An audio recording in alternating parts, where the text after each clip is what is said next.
Megan Aller back with you from First American Title. I'm a sales executive out here in Denver. I'm here to give you your Greater Metro Denver Review market update for the numbers that came in for October of 2018. Now, every month I put together a report for you, and my report's a little bit different than the other reports that are published out by RE Colorado, by DMAR, by your local board. I encourage that you review all of the numbers, especially those that are put out by DMAR and RE Colorado. Those are your primary sources of information when you're looking at information that's being relayed to you by major media outlets such as Channel 2, 4, 7, 9, Fox, Denver Post, the Downtown Denver Partnership. A lot of those numbers are being published from DMAR reports. I encourage that you look at those. My numbers don't report quite the same as the numbers that are put out by DMAR and RE Colorado due to the geography in which we choose to report. The counties that I choose to include in my report are the 7 Metro Denver counties: Adams, Arapahoe, Broomfield, Denver, Douglas, Elbert, and Jefferson counties. So if you see discrepancies in those numbers, that's the difference between mine. Now, the report ended up getting incredibly long. As you know, I took a couple of months off from producing my video reports, and so this month, to catch up with everything, the reports got incredibly long. So I've decided to segment the reports into those that deal with detached single family versus those that are with attached single family. They're two separate reports, so if you're working with clients in downtown Denver and they only want to look at the attached dwelling report, I've got a whole separate 50-page slide deck for you that you can review that information with your clients. These numbers today that I'm talking about are detached single family numbers only. Now, the tagline for this last month going into October is "That was a bobble and not a bubble." I know that a big conversation topic that we've all been having in our market is watching for signs of shift. This is year 6 of our protracted sellers market, and it's been taking how a lot of people want to say, well, gosh, how long can this market go on? And it doesn't seem like it's quite ready to stop kicking yet. Looking at what happened in September is that our market stalled. And when you're looking at a market stall, it's not necessarily supply or demand, but we have to look at the relationship between the two. Oftentimes, if supply goes up, that's a result of demand tapering off. And with the election cycle for midterms that came about at the beginning of November, a lot of folks were concerned about what was going to happen with Proposition 112. Now that we've pushed through the election cycle, it will be interesting to see how consumers respond to how the election turned out and if they choose to kick up the election cycle again. I'm not super concerned about it now that we've passed through it, because if you remember back in 2016 with our presidential election cycle, Q4 of 2016 was the heaviest and the fastest selling Q4 that we've seen in this 6-year cycle. Looking at October, we ended up getting right back into where we should be. And so when I'm looking for signs of shift, I'm looking at month-over-month transitions, year-over-year transitions, and how the counts line up on average for each one of those months in our 6-year cycle so far. The reason why I continue referring to a 6-year cycle is that's when we dropped into this extreme seller's market back in 2013. Back in 2013, our supply of inventory, or the ratio of buyers to sellers in our market, dropped down from one buyer had about 3 homes to choose from, or a 3-month supply of inventory, creating an extreme seller's market here in Metro Denver. So in that last 6 years, we've remained under that 3-month mark and sometimes getting down to the 1-month mark in terms of supply of inventory. So going into September, we had a lot more inventory than we had expected to see, but then going into October, we expect to see about a 9.8% decrease in those active units. We were right on pace. We came down by 8.4% to about 5,600 units available for sale.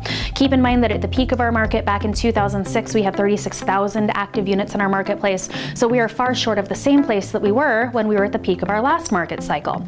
In 3 out of the last 6 Octobers in this particular cycle, we reported an increase in price. And this year we had a really nice rebound. As you remember, back in September, average sales prices fell down to $495,000, below that $500,000 threshold that we had passed earlier in 2018. Now we're sitting at, we bopped up by 4.1%, which is a huge number. Typically, we have a little bump in average sales price in October, but this year we came up by 4.1%. We're back to $516,000. That's down from the peak of where we were earlier this year, around $530,000 for an average single-family priced home. Now, some great news for those buyers out there. If you're looking in the market between October, November, and December, is you have negotiating power, and that reveals itself by the close to list price ratio. For the first time, it dropped below 99% in the last 6-year cycle, down to 98.9%. So that means that if you have buyers in the market that are FHA approved, VA approved, can't bring additional cash to closing, can't be in a competitive or an escalating market, they really need to be looking right now so that they have some negotiating power. If you're thinking of a concession, a down payment assistance, or perhaps you're a contingent seller and you need to sell another house before you can close on the new one, really, this is a great time to be in the market. They have about 4 more weeks to take advantage of that cycle from now in middle of November until just before 2 weeks before Christmas, when units start getting pulled from the market for those holiday periods. Finally, flash sales, so those units that are going under contract in 7 days or less, is on the decline. We're looking at only about 35.2% of them are closing in that first 7-day period. That number will continue to decline until we get into about February, and then I'm calling it in February, second or third weekend at this point, the market will pick up again in 2019, where we'll see escalating prices, we will see multiple offers, and an increase in the number of units that are under contract in 7 days or less. So back to the topic at hand, shift. Okay, a lot of people have been very concerned about what's been happening in our market, and it's important to look at more than just a snapshot of what's been happening this month, but we have to look at the last few years in this cycle and see how this month compared to previous years.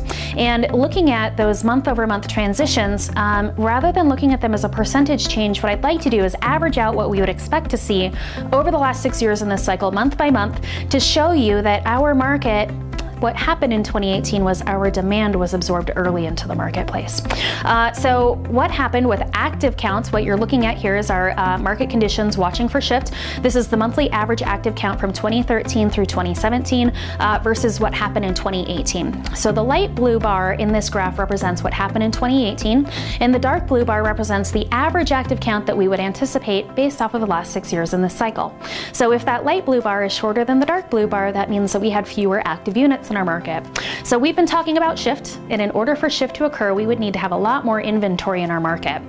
You've heard me say this before, but our market went up higher, faster, sooner than what we've ever experienced here in Metro Denver.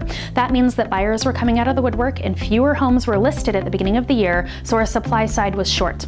We have been below the anticipated active count the entire year, all the way up until October, and I anticipate that to continue into November and December. If things get back on pace, I would expect that in November we would fall below 5,000 active units for sale, and by the time that we get into December, we're down to about 4,000. If things continue to pick up in January and February, we'll start to see a slight uptick in those units, but typically we are at the fattest with our listings into August and September. Looking at under contract units, dead on pace with what we would expect to see. Okay, so we have seen active inventory come down, so if supply drops, demand remains consistent. What happens to prices? That's how we've maintained our 8 to 11% price appreciation rate. Sold units also right on pace with the exception of the bobble that happened in September. Fewer units were closed in that month, but in October, we were right back on pace. That's why we call it a bobble and not a bubble. Finally, looking at that ratio of buyers to sellers in our marketplace using month supply of inventory, you'll see that in January, February, and March, we were far below where we anticipated to be. Typically in January and February, we'd be closer to that 2-month supply of inventory mark, but since we started out higher, faster, sooner, in January and February and March, we were well below that with about 1.5 months worth of inventory. Coming into September and October, people pumping the brakes as buyers going into the election season, that number popped up. But looking at the numbers for October, we expected to have about 1.9 months of inventory. We came in with a solid 2 months of inventory. I would call that right on pace with where we would expect to be. Finally, looking at shift for prices, higher, faster, sooner, percent of closed to list price ratios. Our market went up with our bidding wars a lot sooner in 2018 than we had experienced in previous years. So you can see that by the light blue bar being higher than that red bar for percent of closed to list price ratios. And we maintained an escalating offer season all the way through until June. And then in July, our buyer pool began to taper off and we fell back exactly where we were supposed to be. Days on market have been well below what we expected for both average and median days on market. You can review the slide deck when I send that out. If you're interested, always feel free to reach out to me for a copy. And finally, last thing we'll talk about is percent of homes that are under contract in that first 7-day period. We saw that the fastest months of the year were March, April, and May, with over 60% of our homes closing in that first 7-day period.